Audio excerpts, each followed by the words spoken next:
Hey there! In today's video, I'm going to show you how to add these super cute October dump stickers for your Instagram story using just 6 photos.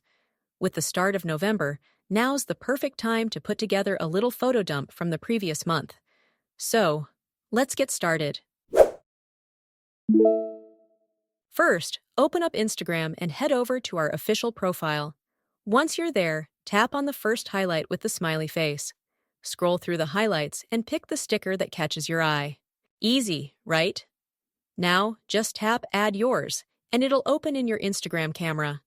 From here, you can either snap 6 new pics using the little collage icon or grab some from your gallery. Once you've got your photos, post your story, and voila! Your October dump is ready. And that's all there is to it. Now you can share those October vibes with your friends and family. If you enjoyed this tutorial and want more Instagram tips, don't forget to subscribe. Catch you in the next one.